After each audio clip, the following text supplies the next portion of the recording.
What's good, everybody? This is your host, Maurice Watson, coming to you guys with another episode of the Real Raw Authentic Show with my very special guest, Artynightfury. How you doing today? Pretty good. Excited to be here. Okay. So, first things first, who is Arty? Talk to us about that. I don't know who that is. I'm joking. I'm Arty. I am a creative. I dabble in many things.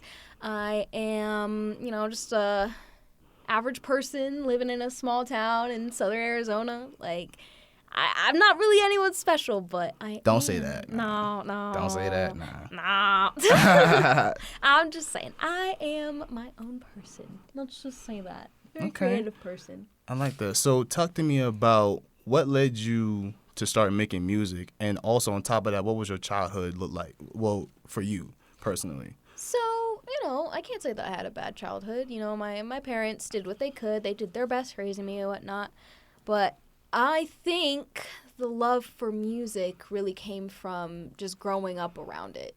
Like, my dad was the kind of person who listened to music constantly, and he made his own music, and he was constantly, just obsessed with it. So naturally, I think it was, only right that I kind of took after that because, like I said, I was always around music. So as far as being around music, what are certain artists that you kind of inspired? Like as far as either rap musicians or even artists in general, just in general. There's definitely a list, but obviously my dad is on the top of that list. Of course. Because I literally remember in all the houses we lived in, we would always have a studio, and he would always have this massive setup and all these instruments. Right. So being around that and being in the studio with him and watching him record and make it, I didn't understand what he was doing at the time. But he was cooking. Yeah, he was. He really was cooking. So, gotta shout out him.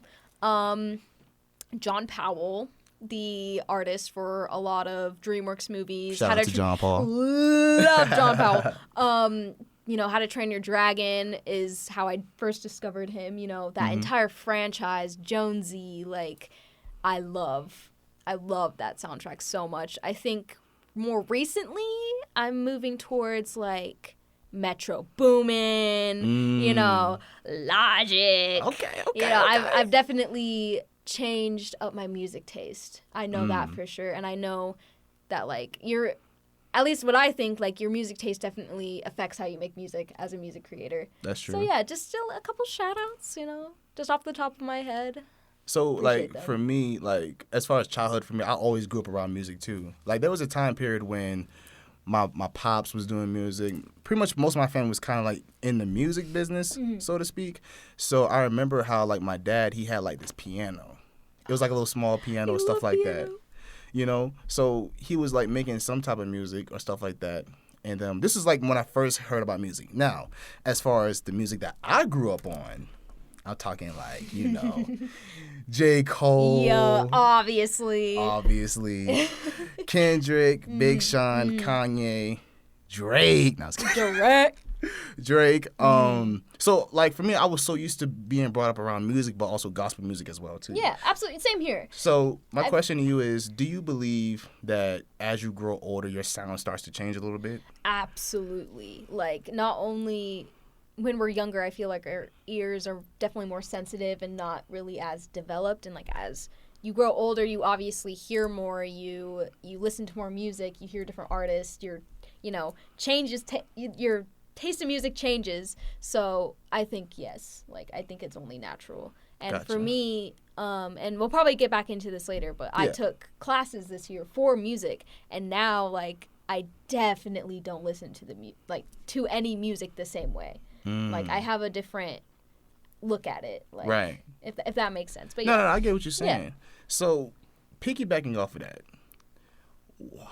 talk to me about your first album. What led to that? Well, back in 2020, thousands of years ago. No, I'm joking. So yeah, back in 2020, I had just started high school. And you started high school in 2020? Yeah. Oh my God.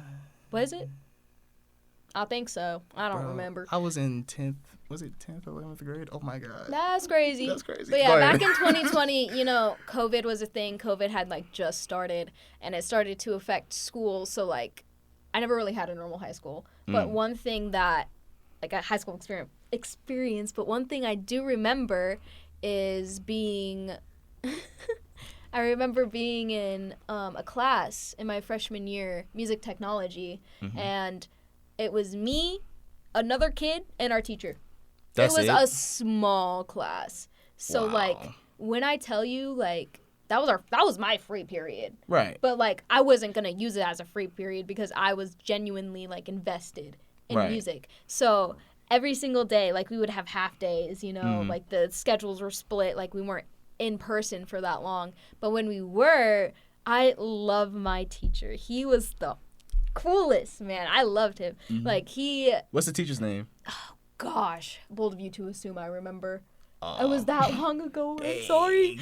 But if he ever finds this podcast, you know who you are. But I think he really encouraged me because, like I said, I go in there even for that hour. Like, he would show me so much. Like, he showed me how to play the drums. He showed me how to record. He showed me how to start making music. And he also showed me a software that I could use for free because I was a student. Right. So I think that's where it really started because I was like, I can literally create anything I want. And, you know, we had projects and, you know, for grades and whatnot. And, like, I didn't really see them as schoolwork, which was, you know, really different because I dreaded doing schoolwork. I think we all did. Yeah. So when, like, we would get those projects, like, I would put my all into it. And I was just so eager to learn. And I feel like that's how it all started. And it was a very strong start. So shout out to that teacher, So man. 2020 was when you made your first Universal album. Yes. Gotcha. So I actually, it's actually crazy because I didn't,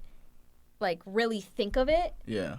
Like, when I started making music, I was like, I didn't think I was making an album. I was like, oh, I'm just making music for fun. Just for the heck of it. Yeah. And so 19 songs later, I was like, man, I could release an album. Right. And then I did it. You know, it wasn't perfect. It wasn't professional, but I was just like, I'm proud of what I made. I'm just going to release it. Gotcha. Yeah. Yeah, and personally speaking, I feel like we all got to start somewhere. Absolutely. Like in 2020, this was when, well, July 20th, 2020, it's the fact I remember the date. July 20th, 2020 was when I started podcasting. Yeah. I dropped my first episode, and it kind of spiraled into like this thing where I started doing and start picking up on interviews and stuff like that. Because I was really just bored, and then over time I fell in love with it. Yeah. So in a way, the first name of this show was not really Real Authentic. It was so cheesy. It was literally Reese Thoughts and Peace of Mind. Okay, I'm like, but hey, I'm like, hey, we gotta start somewhere. You feel me? And then it just spiraled into like people wanting to do interviews and doing collaborations and stuff like that. So for me, that's how I kind of get my foot in the door. Don't get me wrong, like I was nervous, but you know, like you say, we all gotta start somewhere. Yeah, it's beautiful. I love that. But you know, the thing is, though, is the fact when I first started, I didn't really have a studio. I didn't. Yeah. You know what all I had? I had a notebook, a MacBook, a phone, and my closet. I had a Chromebook. Full of shoes and hats. Love that. I had literally had a Chromebook. And sometimes... And Soundtrap. That's what I started on. And sometimes that's all you really need, though. And that's all I needed. You know, so... And now we're here. So second album. Talk to me about what led to the second album. Universal Bonds. So this was the 2021 album when I believe, you know, end of freshman year, beginning of sophomore year. I think at the time I was probably the most connected with like my friends and my family and such. And, you know, people at school, like though COVID was still a thing, you know, I was definitely more connected, I feel, than I am now, unfortunately. But I think that album came about to really express how I felt with certain people, I think. So in a way, it was therapeutic. Yeah, in a way. I think out of all the albums, Universal Bonds holds the most emotion, I feel. Because, like, you know, people say that music is one of the most beautiful ways of expressing yourself, and it's true. So, yeah, I think that was definitely the motivation, just, like, me experiencing and meeting all these new people and trying to find that place in a high school filled with, like, 3,000 plus students, you know. True. Like, it was definitely a journey. So, and this is one of those, like, improv questions, is that what do you think is the hardest part about being a content creator? Having the motivation to post content, especially if you're not that big of a content creator and you kind of just throw stuff out there and not many people see it. I think because I think we've talked about this before, but like social media glorifies being famous and your stuff blowing up and you getting all this money randomly and stuff, but unfortunately, it's not as realistic as people think it is. Right. And when people start social media, they think, I'm going to start posting and I'm going to make all this money. Right. And all of my stuff is going to be successful right then and there. You know what I mean? Right. And for some, if you get lucky. Yeah. But it is and definitely, it's rare, it is definitely a long-term battle. And I feel like that's what makes it so difficult, is some people aren't really willing to commit that much. Right. And social media is definitely like it's like a game you have to learn to play. That's true. So there's that. I think to piggyback off of that is like, I feel like a lot of people nowadays wants to go viral. Of course. Who doesn't want to go viral? I'm talking about being viral for the wrong things. True. You know, like that's like saying I'll go viral for posting some of the most dumbest things possible. They can look at me like Boot Gang, for example, before he switched his life to Christ. Like, I remember one day, dude was literally he literally got in like this type of fast food spot and he just took people's food and stuff and just said Boot Gang and just ran out. I'm like, you want to be remembered for that? Yeah. So to piggyback off of that is the fact that I would rather be timeless than to be viral. True. And a lot of people are attention seeking, and they think in order to get people's attention they have to do the craziest thing or put the craziest thumbnail or the craziest title, like I don't know, jumped off a cliff without a parachute, don't try it, type stuff, pretty much clickbait. Yeah, and you have to realize how normalized that has become. Like, and it's sad, but yeah, it definitely makes the internet and content creating very difficult and intimidating at first. Like, you just got to get it out of your head. Like, do what you love and post what you love because you love to do it. Right. Don't do it for like the sake of being famous or viral. Yeah, just do it because you love it, and you enjoy it. And I promise, if you keep doing that, like, eventually all of that wealth and that appreciation and the people who appreciate what you do will come eventually. You just got to be patient. That's all. Exactly. And, content creating, social media is very rapidly changing and it's constantly moving, and it's hard. It's hard to keep up with it. And for me, there was a time period where I thought about quitting podcasting. But it was not because of the fact of like the money or like the motivation. The motivation was always there, but I just feel like I was underappreciated by what I do. And I feel like no matter what I do, nothing seems to change or nothing seems to happen. But that's when I got a call. It was not a call. It was more like a text message from it was like people that I don't even know. Yeah. And they was saying like, oh my gosh, this helped me out so much. This telling me that, like, pretty much I was like helping people through what I was going through. Because in 2020, don't get me wrong, I was depressed. Let's be honest. Let's be real here. But at the same time, though, it's like knowing that my voice helps people and knowing the stuff that I do helps people, I feel like that's worth it. Like that's worth to me by itself. So my question to you is, has there ever been a time when you thought about quitting music for some reason? Yes and no. I feel like this was around 2022, and we can actually start talking about my next album, The Universal Patterns, because I was going to kind of... I was about to ask you that, too. Yeah, I was going to kind of tap into the fact that, like, and I'll be completely honest with those listening, I think Universal Patterns is my least favorite album, only because at the time, like, I was definitely at a low point, and I had made so much music where I was just like, I don't know what to really do with it, like, and where to go with it, because so you kind of had music stashed in the vault. Yeah, much. I was kind of just like, well, I'm getting bored with it, and keep in mind at the time I was still like, just putting loops together and calling it a day. I had no clue what mixing and mastering and or sound structure was. I was kind of just like experimenting and seeing what sounded good, and that is what music is, but it's definitely more than that. And so I was definitely at a low point, and I released my album. Didn't feel proud of it. Didn't do well. And I was just like, I'm done with this. And then in September, October, I discovered this studio. And I think at the time I was considering dropping out of high school, so I wouldn't have had my software. I wouldn't have had access to that anymore, and that discouraged me even more. But then I found this place, and I was given a space where I could do music and record, and I got a new software for the free. Whoa, crazy. And that really, ignited that spark again.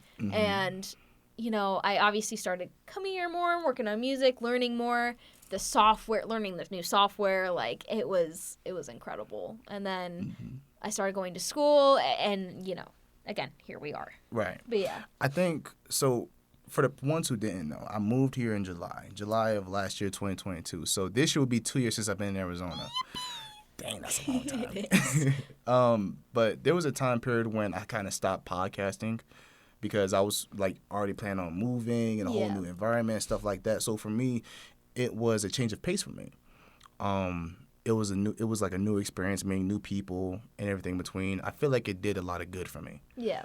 And then once I found out about this place, in a way, kind of reignited that fire. I love how we're both the same in that way. We love that. So for me, like, that's when I started going back to school for podcasting. That's when I dropped the Aimless Destination series, which you go stream, by the way.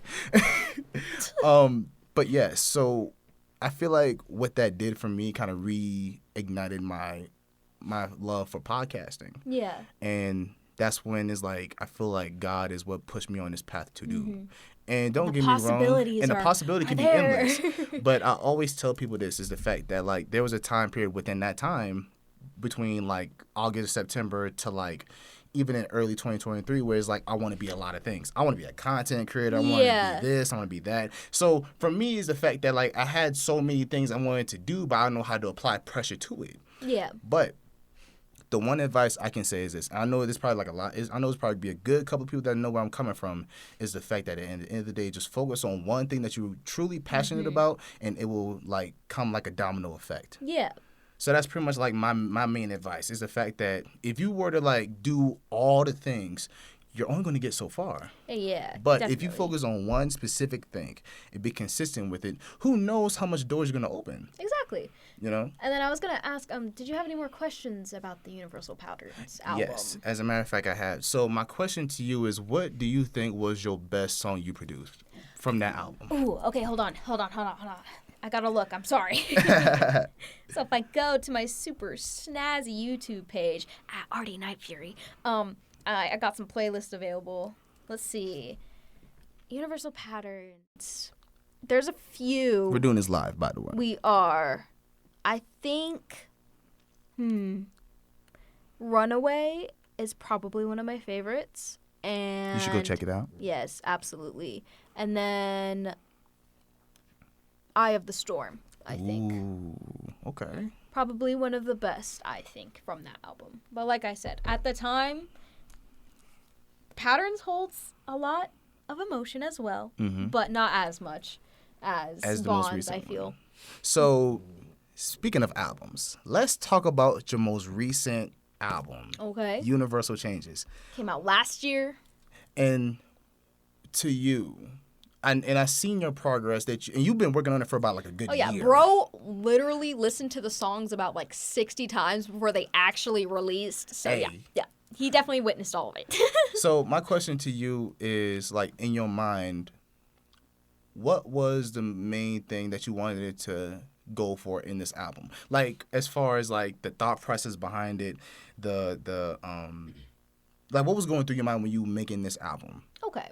So, again, for just some context, I discovered this studio in 2022 and then, right? Yeah, 2022. Yeah, I'm sorry. I terrible sense of time. And then in 2023, I was given the chance to go to school. to go to college, like professional college, to learn more about making music. And I jumped at the, opportunity because why not? I was doing it for the free.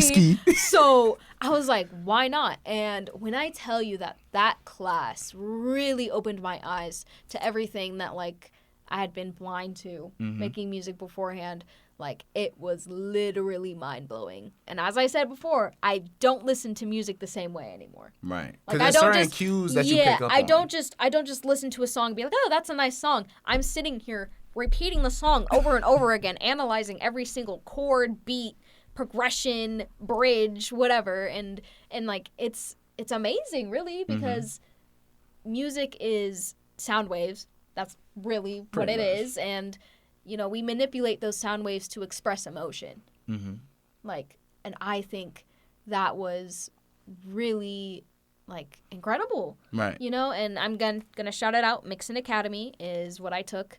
I got my certificate in July, so, snap it up for me. And then after that, I really started pushing for the album. So I was like, I have all these new skills. Like I feel like I understand making music more. Like I should try it out, see what I learned. And I started making music and it started turning out really good. And then I tried mixing and then I wanted to cry a little bit, but I'm figuring it out. It's okay. Right. But I think, you asked about the goal. I think the goal for this album was to really show how change can be beautiful. Hence, again, the name, Universal Changes. Right. That, like, I went from releasing 3 albums where I didn't really have a clue what I was doing to dropping an album that's really, like, I don't even know. That's cohesive. Not even cohesive, just, like, a real demonstration of what I can do. And that makes sense. And also remind the audience, how old are you again? I am 17. I turn 18 in... couple of months. 6 months. So let me get this straight. So you're saying that you're 17 and you dropped 4 albums. I'm just built different like that. Respect. And the 5th one is coming out soon. Maybe not this year. But soon. Maybe next year. So my question to you before we wrap everything up is also Yes. How do you take care of your mental health? Well, definitely, I think making music and art and story writing definitely helps manage it. I think just because, like, having that outlet to kind of throw your frustrations or your sadness or your emotions into is definitely a healthy way to cope, And I feel like if I didn't have all of this stuff that I'm passionate about, I wouldn't be as, sane as I am. But I think it definitely plays a part. And just managing it, there's no right way to manage your mental health because everyone's different and everybody has their different experiences. But for me, that's really what helps me. Like, for me, mental health is big, and it's big for me. And there's been times when I had to isolate myself from certain things. It's like in no way for me to be on some, like, bull jive or whatever it may be. But that's just how I, like, cope. I have to go away. Yeah. And I have to process everything. And then I write, I read, and I go to the gym a lot. Anyway. So that's my thing. I go to the gym, I read, I write, I meditate, I pray, and podcasting. Yeah. So in a way, it's therapeutic for me. Yeah. Speaking of certain things, talk to me about Far From Known. Oh, well, if you didn't know, Far From Known is a story that I have been writing for about 7 years now. For, the lore, for those who care, because, this podcast, and only those who listen to this podcast will know that I actually started Far From Known on a Discord server, so... Shout out to Discord, No. Nope. No. I think if that doesn't show that, like, you really just have to start from somewhere, I don't know what does. So, Far From Known is a story about a being named Azon, and her journey through a planet called the Flip Side. It is a story about experience and how it makes us who we are. So experiencing all the sadness or the anger or the happiness, all of it, and how it shapes us into who we are. So what's your plans for Far From Known? Oh, well, I think I'm at a good point to where this year I'm definitely trying to, like, just solidify my decisions because I'm a very indecisive person, and as a single creator over a huge, like, 7 arc long story, like, it's a lot, and a lot of decisions have to be made. And, you know, I, you know, create the character designs, I do the music, I have, like, full control over everything, and it's definitely a lot. And I think I'm gonna take this year to really double down and, like, I don't even know, like, just make it so I can put information out there that makes people invested, if that makes sense. So once I do that, I want to start, you know, getting voice actors. I want to start assembling my team. I want to get animators. I want to start selling merch. Gotta get money for all that, though. So it's definitely more of a long-term plan, but the release year is 2030. I plan on making it an animated series, 5 seasons, 12 episodes. That's Check your calendar. Check your calendar. It's July 10th, 2030. It's happening. So are there any closing remarks that you would love to share with the viewers? First and foremost, I want to say I appreciate you for coming on the platform. I appreciate you for having me. It's been a while. I know. But is there anything that you would want to say to the viewers? I think one thing I want to mention is just, like, I know there's a lot of creatives out there that struggle with staying creative because it's easy to get distracted, and it's easy to you know, I don't really feel like doing it today, or I'm not good at it. Like, you know, it comes with living in this world, I guess. But I think, at least for me, one thing that helps, you know, keeps me inspired, you know, is looking at the world around us, even if that's just going outside and looking at your surroundings. Or for me, it's taking in media, like shows and movies and whatnot, like there's nothing more inspiring than seeing another person create and succeed. So again, gonna mention some people here: Glitch Productions, what they're doing for the animation industry, VisiPop, oh gosh, there's so many people. Olin Rogers, the creator of Final Space, and now the pilot Godspeed. Like, all of these people have definitely showed me that there is hope for the future. And there's a lot of you know, issues going on in the animation and actor community right now, and even music and writing in general. Like, just the creatives in general have been going through a lot of messed up things recently. And I think it's important to know that nothing can beat human creativity. There's nothing more beautiful than watching something or reading something or listening to something that resonates with you and, like, really touches your heart. To me, there is nothing more beautiful than that. So if you're feeling a little down, feeling a little, you know, I don't feel very creative, watch Spider-Man Into the Spider-Verse. No, I'm joking. Watch anything, you know, like, observe and take in things and think, wow, a team of people came together and did this. And that's great, you know?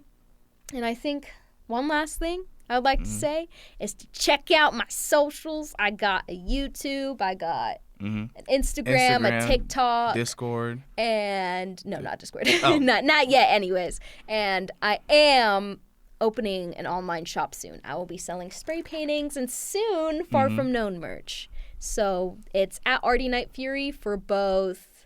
Actually, IG? No. Oh. Yeah, IG and YouTube, I know right? my socials, I swear. Yeah. On Instagram and YouTube at Artynightfury, and on TikTok, I believe it's Arty_night_fury. I know that's kind of annoying, but you got it. Okay. All right. Well, with that being said, we love to thank you guys for viewing us again for the Real Raw Authentic Show. Once again, thank you, Arty, for being a part of it. Thank you. And we want to see you guys on the next episode of the Real Raw Authentic Show. Bye. Peace.